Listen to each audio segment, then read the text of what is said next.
it going? Good. Good. You doing? The Rainbow Warriors. Well done. Rainbow Warriors, man. That's something Played there a few times. Aloha Stadium. Were you in the same conference as them? Whack for a couple of years. I can't keep track of the I know. conference alignment I anymore. know. Yeah. They were good. That was Colt Brennan. Yeah. All that good stuff. Yeah. I didn't play against him, but that was my redshirt year. So, yeah. Sorry, dude. Yeah. Hawaii. Yeah. Just start off talking about the run game, especially in the first half. You seem to find some things there, just where you are and kind of what went into an improved run effort yesterday overall. I say we're taking steps. In the run game, I think we did some nice things in there. I thought some of the gap stuff, some of the we're pulling our guys maybe a little bit more than we have in the last few weeks, and I think it's been really beneficial for our guys. And we got Mac back involved a little bit in the backfield. I thought that was beneficial for us, and so I thought there's some really nice things to build off of there. Do you save plays for, let's say, like you guys are in position now to play in the postseason? Or are you trying to, if there's going to be a play that you would use in the postseason, you want to see it during the regular season? It's a great question. We're still trying to win games, so if something helps us win a game, I feel like we'll utilize it. And if we ever get into a different situation, then we'll obviously handle it differently. But to me, we're just trying to win ball games. Maybe we could always say Dak missed a throw here or there, but after that, with the win and all that, how would you assess how you played yesterday? I thought Dak did a nice job. The way they were going to play us, they're going to make us go the long way. I think they do a really good job of that. They always have in New York with their defense. He's 75% completion. He found a bunch of completions, did a really nice job of that. Obviously, we're always looking for explosives and different opportunities like that. But I thought he stayed within the game and did a nice job. Sometimes you would like them to, even though they got two safeties deep, say let's challenge them once or twice. I think depending on the game and the flow of the game, sometimes there are times to challenge people, but felt like the way we were playing that game, felt like just keep finding completions, keep grinding it out, and I felt like we were going to be in a good position at the end. Did the weather affect deep balls as well a little bit? There's a little breeze. There's probably one that kind of just got stuck up there a little bit, but I think he handles weather really, really well for a quarterback. Why are bubble screens or rocket screen, whatever you want to call them, quick screens, such a red zone focus for you guys? I think just giving ourselves, get the ball out in space for guys, give our guys opportunities. Obviously, the field vertically gets narrowed a little bit, and so we can still stretch them horizontally. And we had a couple close ones there. CD, I think, kind of lost the ball in the sun there on one that kind of put us in a little goofy situation, but that happens. CD said after the game he felt like he played terrible. How much was the sun a factor when y'all talk about the plays after, and what wasn't working for him at Dak with the ball stadium? I'd say the sun was just kind of like a first quarter down that corner of the end zone, and then after that it kind of seemed to get away from the field enough for guys to play ball. But those games happen. Obviously, we had a few drops in there.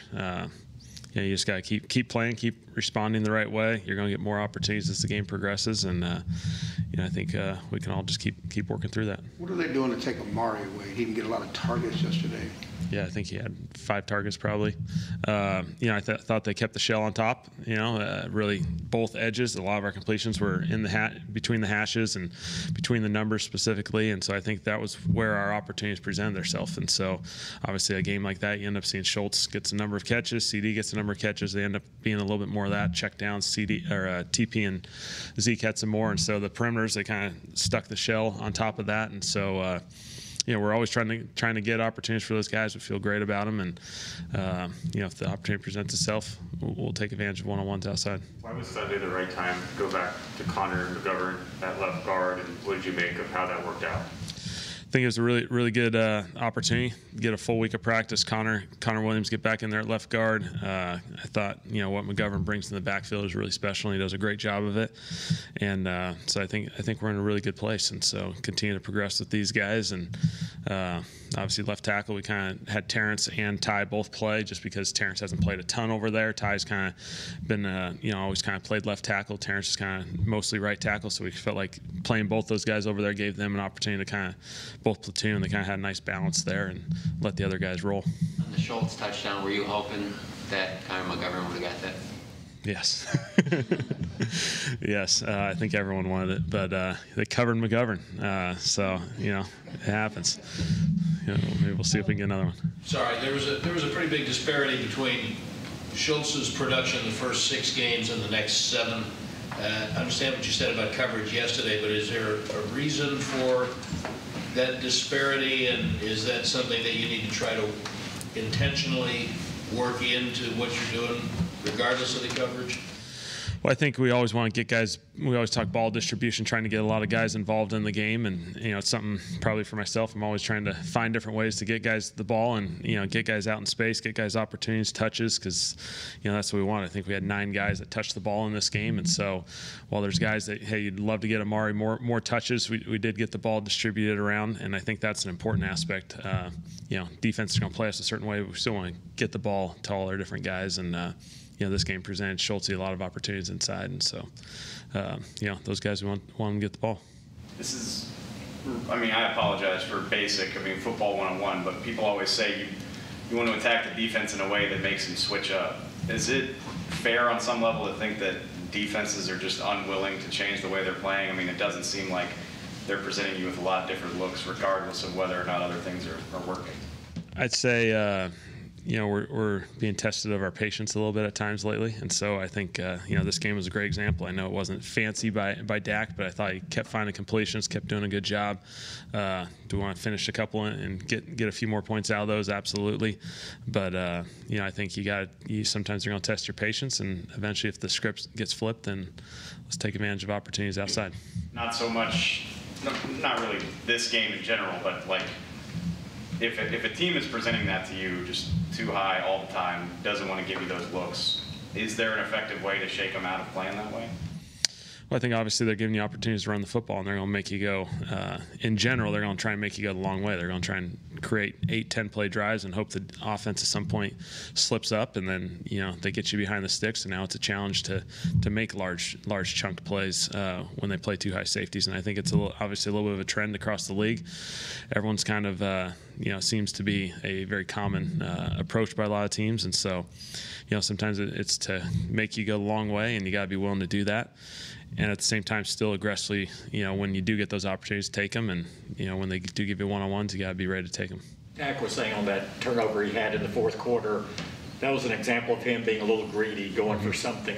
Is that an example on teams are willing to ride this out all the way through because they just assume at some point your instincts are going to kick in and you're going to force something? Yeah, I think so. I think that's obviously a great example. I think just keep chipping away. That was in the fourth quarter. Just take a little completion, move on. We're going to have one nice long drive there early in the fourth, drive it all the way down the field and get some points. And so, obviously at times we got to check ourselves as well. What's the biggest impact when you guys have virtual meetings before and after practice, and how does that affect your teaching ability to say this is what's in the plan? I would say our guys have gotten really good at them. I really think in many ways they're very comfortable with it. I think we do a great job of it. Do group settings. We can then break up into small groups. Sometimes, you lose a little bit of the interaction aspect of it, and potentially some of our additional walkthroughs that we do within meeting times. Because a lot of times you'll have a large block of a 2-hour meeting time, but guys don't want to sit in a room for 2 hours, and so sometimes last 20 minutes, last 30 minutes may become a walkthrough, and so you do lose a little bit of that. But I think we're trying to find different creative ways to. Find ways to maybe extend the practice just a little bit so we can maybe, get some of that walkthrough that we miss. When you're in person with these guys, can you tell when it's like, yeah, we better try and do something different because we're kind of losing them right now, or is it just a kind of a set time that you just, hey, I'm going to have this meeting? I think our meetings are pretty regulated, pretty routine, and so I think guys kind of know when the breaks are going to be. Obviously, you do get a little bit more of the where guys are if they're tired, fatigued, maybe need a quick little break, a little more interaction, whatever it may be. But I really think our guys handle the meetings pretty well. And in some cases, you wake up and you just pop right onto your computer, and then they're not driving down here until later in the day. And so in many ways, it probably keeps guys in their comfort zone and allows them to stay at home for a little bit longer. Have you done anything differently in terms of if you try to read a book, talk to someone about these virtual meetings just to try to keep guys engaged? Because you're a former player, you know how these meetings can sometimes become mundane. We did a little session in the spring when obviously the OTA phase started as purely virtual and no components of being in person. And so we had a little session with some college professors to kind of talk through that, because colleges are obviously living in this world. And so, it was interesting, and you learned a few things. Just the amount of, you kind of got to change up the presentation, and you can't sit there and, just go through PowerPoint slides for, none of us want to do that, right? And so for us, we have to remind ourselves, you can't just sit there and click through 100 slides over the course of 45 minutes and think you're going to get what you want out of it. So, How are your meetings different than this year compared to last? I think the biggest thing is we're doing a better job of incorporating the video. Last year we had some technology things that were a little bit of a challenge. I think the technology's caught up to the point where that we can make it very much interactive, where you can see the drawing, then go to the clip, drawing clip, and we can show so much more film, so much more easily to the players. And so I think it's been really good. How consciously do you prepare and present differently virtual versus when you're in the room with a guy? I would say it's fairly similar. I think you just got to be conscious of the length, and make sure, because it's natural, you're always sitting in a chair. Sometimes you just kind of get into the routine of just sitting there on your computer, and you got to remember, give guys breaks, let them go take 5 minutes so they can stand up, move around, do all those sorts of things that we all probably, with all of our Zoom fatigue that we all have nowadays, we need to stand up every once in a while. So your presentation's still basically the same. You're just more cognizant of, well, okay, the body language is here. Maybe let's take a quick break. Or yeah, I think we're trying to create as much of a routine that feels the same. So the presentation is obviously very similar, because it's simply just sharing the screen that you'd normally share in the meeting room. I think it's just reminding yourself to give the guys a little break here and there, and so they can break it up and come back with a little bit more energy, grab a snack, go to the bathroom, all the different things that you normally do in a meeting. You just got to remember to do those even virtually. Were those local professors, or how'd that get set up for you all? I don't know the exact connection. They were from North Texas, and so they came and presented to us right before. This would have been late March, right before we were about ready to start the OTA phase, and we were going through that setting. And so I think our guys do a good job. Our position coaches are then able to handle their meetings. I think that was the biggest aspect. They're able to do the film on their side as well, and so I think it moves smoothly. We go from a team meeting, and they break out into offense and defense. Then we go into position meetings, and then at the end of that session, they go with Bones on special teams, and other guys stay in their virtual meeting rooms. And so it feels very very similar to how we do it here. Like Mike said, the concept is called bend back, when y'all are kind of pushing the pile. What's the philosophy there, and how do you practice that, especially now in a stage when there's so little contact, or how do you know that you're ready for it? I think it's just guys getting behind the pile and giving the presentation. Obviously, there's a practice component. You're not trying to hurt your own players, get behind it, but we obviously train it throughout training camp. That's a big opportunity for it, and our guys have done a really nice job. We had a couple in there. We had the short yardage to Zeke, and then the sprinkle caught a pass where they almost shoved him into the end zone. And so something we talk about a lot: just cover, finish, the bend backs. Those are kind of the terms we use, and I think our guys are doing a really good job of it. It's hidden yards. It's Zeke can fall down and we can get a yard on that and get to first down, but we got whatever it ended up being 8-9 yards out of it, and that potentially gets you on the other side of the 50, and now you're rolling. Physically, Zeke today compared to say 2 weeks ago when you're coming out of that 3-game 12-day stretch, what differences have you seen? Certainly looks better. I thought he's done a great job of fighting through everything that he's been dealing with.